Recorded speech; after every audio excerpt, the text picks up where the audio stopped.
ഇറാനെ സഖ്യകക്ഷികളെയും കൂട്ടി യുദ്ധത്തിന് അണിനിരക്കുമെന്ന് പരിശുദ്ധ ബൈബിളിൽ അസന്നിഗ്ധമായി പ്രവചിക്കപ്പെട്ടിട്ടുള്ള രാജ്യങ്ങളിൽ ഒന്നാണ് ഇറാൻ. ഏലാം, പേർഷ്യ എന്നീ പേരുകളിലാണ് പഴയ നിയമത്തിൽ ഇന്നത്തെ ഇറാനെ വിശേഷിപ്പിച്ചിട്ടുള്ളത്.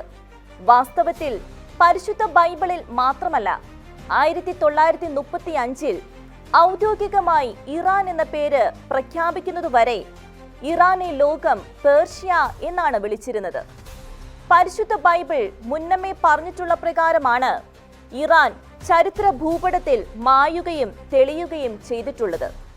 BC 600-കളിൽ ജെറമിയ പ്രവാചകൻ ഇപ്രകാരം പ്രവചിച്ചു: വേട്ടയാടുന്ന ശത്രുക്കളുടെ മുൻപിൽ സംഭീതരാകാൻ ഞാൻ ഏലാമിന് ഇടവരുത്തും. എന്റെ ഉഗ്രകോപത്തിൽ ഞാൻ അവർക്ക് അനർത്ഥം വരുത്തും. അവരെ ഉന്മൂലനം ചെയ്യുന്നതുവരെ വാൾ അവരെ പിന്തുടരും. ഇത് പൂർത്തീകരിച്ചുകൊണ്ട് BC 596-ൽ ബാബിലോൺ ഇന്നത്തെ ഇറാന്റെ ഭാഗമായിരുന്ന അന്നത്തെ ഏലാമിനെ കീഴടക്കി. യെശയ്യാ പ്രവചനം 21-ാം അധ്യായത്തിലെ ബാബിലോണിന്റെ പതനം എന്ന പ്രവചനം പൂർത്തീകരിച്ചുകൊണ്ട് പേർഷ്യൻ രാജാവായിരുന്ന മഹാനായ സൈറസിന്റെ വാഴ്ചകാലത്ത് ബാബിലോൺ വീഴുകയും അങ്ങനെ ഏലാം പേർഷ്യയുടെ ഭാഗമാകുകയും ചെയ്തു. ദാനിയേൽ, എസ്റ്റർ, നെഹമ്യ എന്നിവരുടെ പ്രവചന ഗ്രന്ഥങ്ങളിൽ ഇന്നത്തെ ഇറാൻ അഥവാ അന്നത്തെ പേർഷ്യയെപ്പറ്റി പരാമർശങ്ങളുണ്ട്. ദാനിയേൽ 8-ലെ പ്രവചനം പൂർത്തീകരിച്ചുകൊണ്ട് BC 331-ൽ അലക്സാണ്ടർ ദി ഗ്രേറ്റ് പേർഷ്യ എന്ന സാമ്രാജ്യ ശക്തിയെ തകർത്തെറിഞ്ഞു.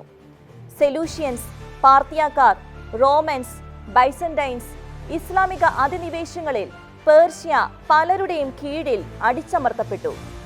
പക്ഷേ അവസാന നാളുകളിൽ ഏലാമിന്റെ ഐശ്വര്യം ഞാൻ പുനഃസ്ഥാപിക്കും, കർത്താവ് അരുളി ചെയ്യുന്നു എന്ന് ജെറമിയ 49:39 പറയുന്നത് പോലെ 1501-ൽ ഇറാൻ ഒരു രാജ്യമായി വീണ്ടും ഉയർത്തപ്പെട്ടു.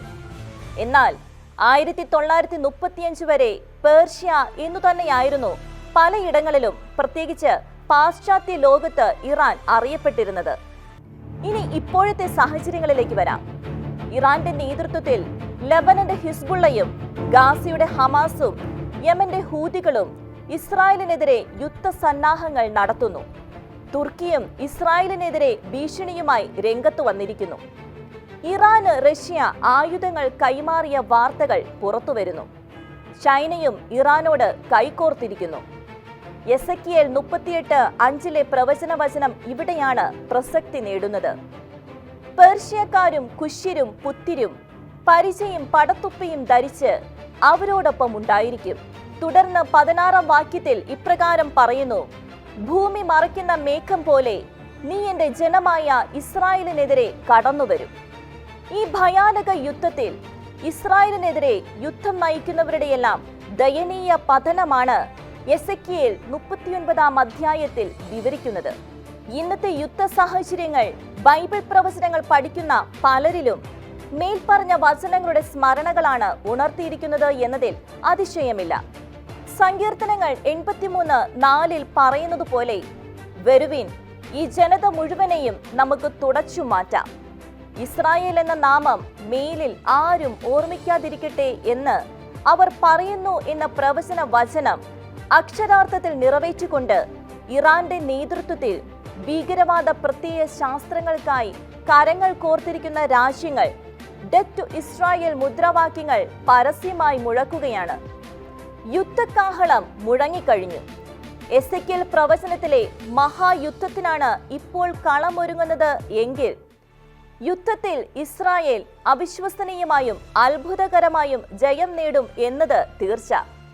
എന്നാൽ ഇങ്ങനൊരു യുദ്ധം ഉണ്ടായാൽ അത് കർത്താവിന്റെ പ്രത്യാഗമനത്തിനുള്ള മുന്നറിയിപ്പ് കാഹളം കൂടിയാണ് എന്നതാണ് ഏറെ പ്രാധാന്യം അർഹിക്കുന്ന കാര്യം. പ്രവചന ഘടികാരം കർത്താവിന്റെ ദ്വിതീയ ആഗമന മണിക്കൂർ അടുക്കുന്നതായുള്ള മണിനാദങ്ങൾ ഒന്നൊന്നായി മുഴക്കുമ്പോൾ അവയെല്ലാം കണ്ടില്ലെന്നും കേട്ടില്ലെന്നും നടിച്ച് മുന്നോട്ടു പോകുന്നവരുടെ ഗതി വിധി ദിനത്തിൽ ഭയാനകമായിരിക്കും. വിവേകശൂന്യരായ കന്യകമാരുടെ വിധി നമുക്ക് ഭവിക്കാതിരിക്കട്ടെ.